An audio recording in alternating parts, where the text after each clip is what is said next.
हम सभी जानते हैं कि सड़कें विकास की धमनी मानी जाती हैं। जब कभी इंफ्रास्ट्रक्चर की बात होती है देश में या प्रदेश में, तो उसका सबसे बड़ा आधार सड़कें ही होती हैं। यानी सड़कों के बिना विकास की कल्पना नहीं होती। और जैसे जैसे सड़कें अच्छी बनती जा रही हैं, जिसमें अत्यंत तीव्र गति से चला जा सकता है, वैसे वैसे दुर्घटनाओं की संख्या भी बढ़ती है। लेकिन केवल इसलिए कि दुर्घटनाएं होती हैं, सड़कों को बनाना ना तो बंद किया जा सकता है, न स्पीड के मामले में उन्हें कम किया जा सकता है। ये चलता रहेगा और ना ही कोई ऐसी रेडीमेड टेक्निक है कि जिसे लाकर हम सभी एक्सीडेंट और इन मौतों को रोक सकते हैं।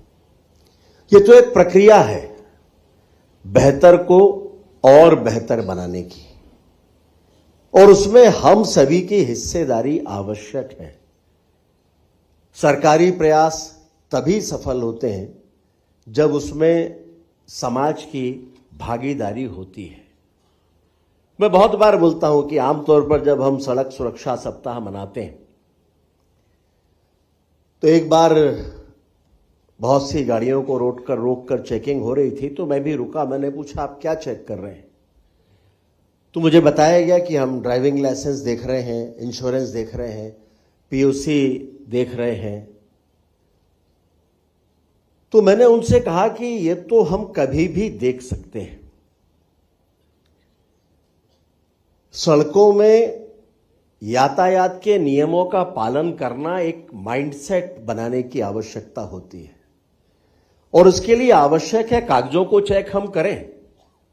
लेकिन ज्यादा बड़ी आवश्यकता है कि उस समय हम इस बात के लिए जागरूक करें कि कितने लोगों ने ट्रैफिक का उल्लंघन किया, कितनों ने रेड लाइट तोड़ी, कितनों ने जेब्रा लाइन क्रॉस की, कितने लोग 2 से अधिक बैठकर स्कूटर या मोटरसाइकिल पर यात्रा कर रहे थे, कितने लोगों ने गलत दिशा में गाड़ी चलाई। अगर इसके लिए हम जागरूक करेंगे तो स्वाभाविक है कि युवा अवस्था से ही यातायात के नियमों का पालन करने का माइंडसेट होगा। जहां जब हम तीव्र गति से चलेंगे तो हम यातायात के उन सभी नियमों का पालन करेंगे जिससे हम पर कोई आंच ना आए।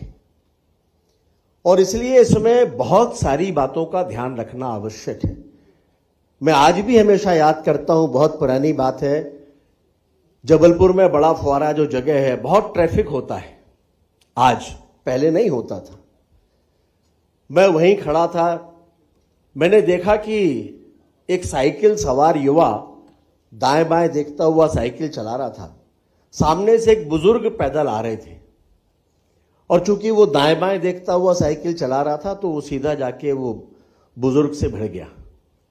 बुजुर्ग को स्वाभाविक था, गुस्सा आ गया, और उन्होंने साइकिल का हैंडल पकड़ लिया, और वो जाने ना दे, और लड़का जाने की कोशिश करे, वो जाने ना दे।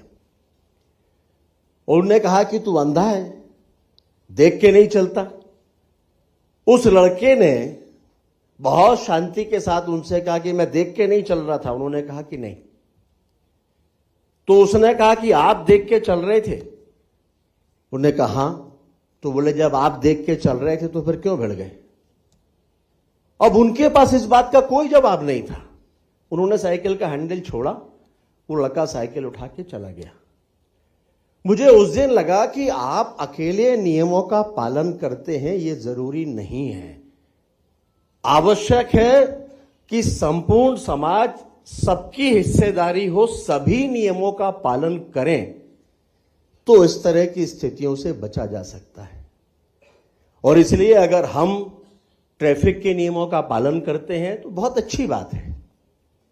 लेकिन हमारी कोशिश होना चाहिए कि हमारी जिम्मेदारी है कि हर कोई व्यक्ति, हमारे अपने परिवार का हर व्यक्ति उसका पालन कर रहा है या नहीं कर रहा।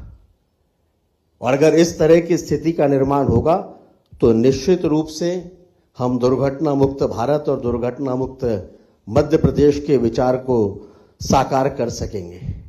माननीय मुख्यमंत्री जी के नेतृत्व में बहुत सारे परिवर्तन विभाग के तौर पर, लोक निर्माण विभाग के तौर पर हमने करने की कोशिश की है। उनमें सड़कों की गुणवत्ता के साथ साथ एक ऐप भी बनाया है जिसका नाम है लोकपथ ऐप। अभी तो वो इसके लिए है कि अगर कोई भी उस ऐप को डाउनलोड करे और कहीं कोई गड्ढा है तो उसकी फोटो खींचे, जियो टैग्ड फोटो होगा, 7 दिन के भीतर उस गड्ढे को भरने की जिम्मेदारी अधिकारियों की होगी, वो अलग बात है। लेकिन उसको अब और बेहतर करने का प्रयास हम कर रहे हैं। उसके साथ साथ अब कोई भी उस ऐप को डाउनलोड करेगा और एक स्थान से दूसरे स्थान तक उसको जाना है तो उसको उपलब्ध जितनी भी सड़कें, जितने भी ऑप्शन हैं उस स्थान तक पहुंचने के, वो सभी उसको उस ऐप में दिखाई देंगे।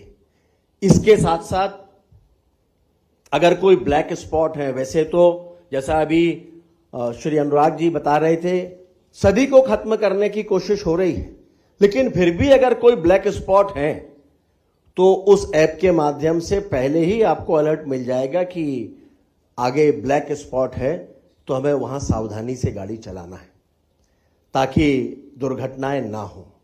और उसके साथ साथ वे साइड अमेनिटीज के बारे में भी उस ऐप में जानकारी मिलेगी कि कहां पेट्रोल पंप है, कहां ठहरने की कोई दूसरी व्यवस्था है, ताकि क्वालिटी ऑफ जर्नी वो बेहतर हो सके और एक प्लान जर्नी हम कर सकें। तो मध्य प्रदेश सरकार की इस दिशा में अपनी कोशिश है कि जितनी भी चीजें बेहतर हो सकती हैं, हर विभाग अपने अपने हिस्से की भूमिका उसमें निश्चित रूप से निभा रहा है। लेकिन मेरा मानना है कि हम सब मिलकर, आज का ये कार्यक्रम भी समाज को जागरूक करने की दिशा में एक महत्वपूर्ण कदम है, लेकिन हम सब मिलकर जब तक अपनी तरफ से अपने अपने हिस्से का योगदान इस कार्य में नहीं देंगे, तब तक व्यर्थ में जाने वाली ये जानें, जिनमें बड़ी संख्या युवाओं की है जो हमारे इस देश का भविष्य है, उन्हें हम बचा नहीं सकेंगे। तो आवश्यकता है कि हम सब अपने अपने हिस्से की जिम्मेदारी इसको लेकर निभाएं।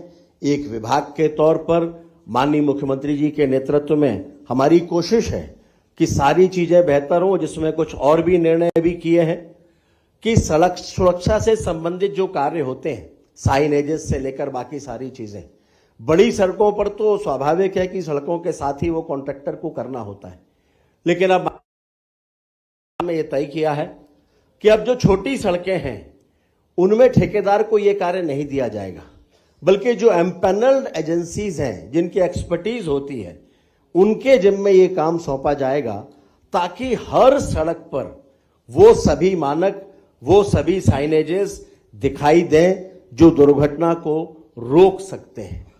लोक निर्माण विभाग ने तय किया है औचक निरीक्षण की एक प्रक्रिया, महीने में 2 बार सड़कों पर उनकी क्वालिटी को लेकर, सड़कें हैं, भवन हैं, पुल हैं, उनको लेकर 2 बार औचक निरीक्षण होते हैं।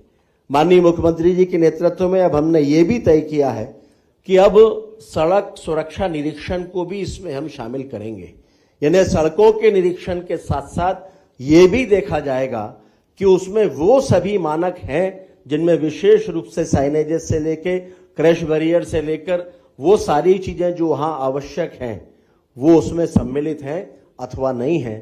तो कुल मिलाकर कोशिश है कि दुर्घटना रहित मध्य प्रदेश का निर्माण माननीय मुख्यमंत्री जी के नेतृत्व में हम कर सकें और उसी दिशा में हम आगे बढ़ रहे हैं।